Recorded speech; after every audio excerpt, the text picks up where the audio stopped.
Hello fans for the Wheelchair Gang, Tharries here, and welcome to our first ever proper Doctor Who video since the rebrand. Today's video is just going to be a sort of news roundup of all the stuff that I missed while I've been doing other things, so let's get right into it. So the first item of news on the list is that Jodie our Doctor has been trending on Twitter. This has been in a sort of hashtag movement to get more positive thoughts out about the 13th Doctor. Now, I think that this is good. I think people who enjoy something should be able to talk about it. And I feel like for the people who are going after people who enjoy it, that's wrong in my opinion. You should be able to enjoy whatever you want to, because it's a free world, it's a free country. Enjoy whatever you want to enjoy, essentially. But at the same time, if you label anyone who has criticism as a hater or a sexist or anything else, then that's not okay either. Let people talk about why they enjoy something. At the end of the day, it's harmless, and I think people who were making it out to be something more harmful than it actually was, it's just not needed.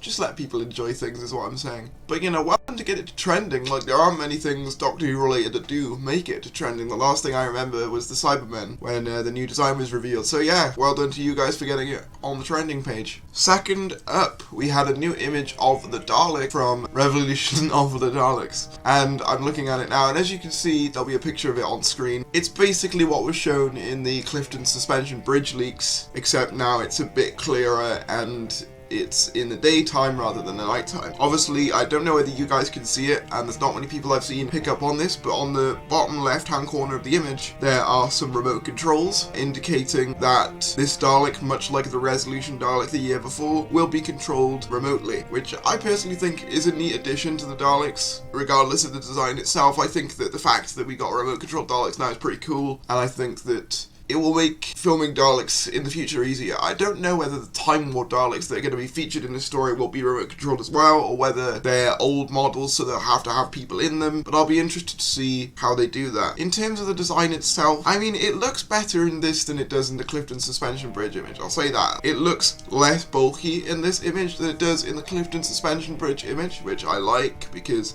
it looked really like chunky and disproportionate in the other images that we looked at, but this does look better. What I will say though is that it still looks a bit disproportionate for my liking. The top piece is smaller than the central piece, and it just makes it look a little bit disproportionate for my taste. I like the colour though, I like the colour of it, and it's basically just a Resolution Dalek, as I said, but with a black paint job, so I definitely don't think it's the worst Dalek design. I don't think it's the best either though. Moving forward, Radio Times released an article saying that Doctor Who can't be made to the current standard under social distancing, says BBC Wales boss. Now, this is something I find genuinely interesting because obviously I made a video a while back about Series 13 being delayed due to the pandemic, and a lot of people said, well, it won't last that long. Well, it turns out it probably will. So BBC Wales director, even though I'm Welsh, I'm not going to be able to pronounce this, Rodri Talfan Davis, has cast doubt on whether Jodie Whittaker will be filming new episodes anytime soon. It's written by Hugh Fullerton, which is kind of the resident Doctor Who guy from the Radio Times as far as I can tell. Will Doctor Who Series 13 be delayed by the lockdown? It's been the question on many Whovians' lips ever since the pandemic forced various TV productions to shut down. And while social distanced TV is now beginning to film again, a BBC executive has cast doubt that Doctor Who could return under those circumstances. It'll be down to social distancing, Rodri Talfan Evers, director of the BBC Wales, said during an online Q&A when asked about the future of Doctor Who. A production like that, which at any point employs hundreds of people, freelance and staff, I don't believe can be made to the current standard in a socially distanced environment. So it depends when you think social distancing is going to end. Davies also noted that the production issues could vary between Wales and England, thanks to differing social distancing guidelines being enacted by the Welsh Assembly Government. Since 2005, Doctor Who has been made in Wales, and for the last few filming series, it has been centred at Roath Lock Production Hub in Cardiff Bay. It may well be that the rules on social distancing in Wales are different to those in England, Davies said. And obviously each production centre for those two countries is going to need to respond to the specific rules and regulations that each of the governments are introducing. Currently, Doctor Who has one upcoming episode filmed, the late 2020, early 2021 festive special, Revolution of the Daleks, with Series 13 shooting previously rumoured to be kicking off around September of 2020. If Davies is correct and socially distanced filming rules still apply by that time, it could be that Doctor Who fans will have to wait even longer for new episodes than they previously thought. thought. However, the truth may be more complex than first appears. While the BBC declined to comment on Davies' remarks, RadioTimes.com understands that the broadcaster still has no concrete plans to delay the start of Doctor Who production, a date for which was never officially decided anyway. It's also worth noting that the socially distanced measures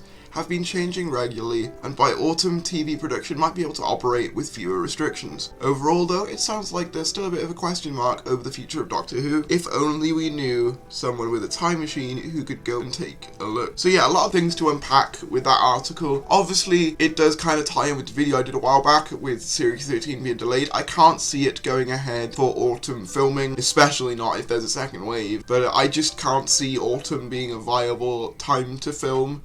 When you think about, I think we're the second highest in terms of cases, beaten only by America, who've got like just a shed load of cases. So the chances of it being filmed in autumn, in my opinion, are pretty slim, which obviously will mean that we won't have Doctor Who for the foreseeable future after Revolution of the Daleks airs. I still find it interesting that they say either late 2020 or early 2021 release date for that episode. It's almost like they haven't quite made their mind up which day they're going to use, and I'm just like, make up your mind. The fact that they haven't said New Year makes me more inclined to say it's a Christmas special because they've been referring to it as the festive special. So I'm more inclined to believe that it's a Christmas special, especially considering the fact that the New Year's experiment wasn't really that well received and resulted in lower ratings than Christmas specials tend to, because they tend to be some of the highest viewed Doctor Who episodes of their respective runs. And then the final thing I wanted to talk about in this video is that Big Finish are releasing 2 new audio plays, one of which I'm much more excited for than the other one, and I think you'll probably guess which one. So the 2 audio plays are Out of Time, a full cast audio drama starring David Tennant and Tom Baker, which, correct me if I'm wrong, is their first time in a story together, and shows the classic Genesis Daleks alongside the Russell T Davies Daleks, the 2 different TARDISes. That cover art is lovely. I've actually pre-ordered this one because I don't really pre-order Big Finish often, but I just had to for that. The 2 most iconic and popular Doctors in general public's view anyway. Teaming up is going to be a massive thing for Big Finish. It might arguably be one of the biggest Big Finishes since Big Finish has ever Big Finish. That was a lot of Big Finish. But no, I'm really looking forward to that one. And then the other one is the 10th Doctor and River Song Adventures. I really don't care about River Song anymore. It's gotten to a point with River Song where it's like, there's only so much you can sort of tell with River Song. It's like, we know how she dies, we know how she regenerates, we know basically everything we want to know in between. Just leave River Song alone at this point, in my opinion. I know some people still do like her, that might be an unpopular opinion, I'm not sure, but yeah, I'm just not really keen on that one. I mean, Peter Davison is in the background of the River Song one, which leads me to believe that he might be having a cameo of sorts. But I didn't pre-order that one just because it didn't really grab me, whereas the Out of Time one was just, oh my god, that looks like a dream come true, the 2 most popular Doctors coming together. But yeah, that about wraps it up for this Doctor Who news roundup thing. If you did enjoy it, be sure to give it a like, comment down below your thoughts on any of the things we discussed today, and subscribe if you're new. I've also got a Twitter and a Discord, and I will see you later.